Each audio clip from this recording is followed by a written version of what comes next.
Bank से सोना है, जाग जाओ।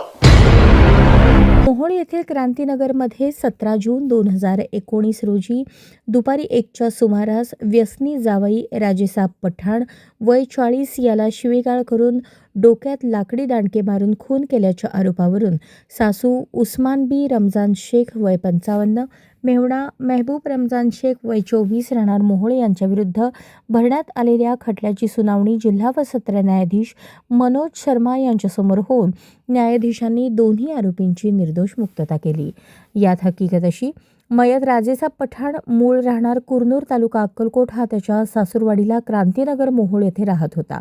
त्याला सर्व प्रकारची व्यसने होती, त्याचप्रमाणे तो पत्नीचा सिगरेटचे चटके देऊन छळ करत होता। त्याच्या छळाला कंटाळून त्याची बायको घरातून निघून गेल्याने तो एकटा राहत असल्याने तू पण घर सोडून जा, आमचे घर खाली कर असे त्याची सासू आणि मेहुणा म्हणत होते। त्या कारणावरून झालेल्या भांडणात सासूने आणि मेहुण्याने त्यास शिवीगाळ करून मारहाण केली आणि डोक्यात लाकडी दांडके मारून खून केला असे सरकार पक्षाचे म्हणणे होते। सुनावणी वेळेस आरोपीचे वकील ॲडव्होकेट जयदीप माने यांनी आपल्या युक्तिवादात मैतास फेफरे येत होते आणि घटनेच्या दिवशी फेफरे येऊन पडल्याने त्याच्या डोक्याला मार लागला, परंतु 8 दिवसांच्या विलंबानंतर खोटे नेत्र साक्षीदार उभे करून आरोपींना गुंतवले आहे। नेत्र साक्षीदारांच्या जबाबावर विश्वास ठेवणे धोक्याचे आहे असा युक्तिवाद न्यायालयात केला।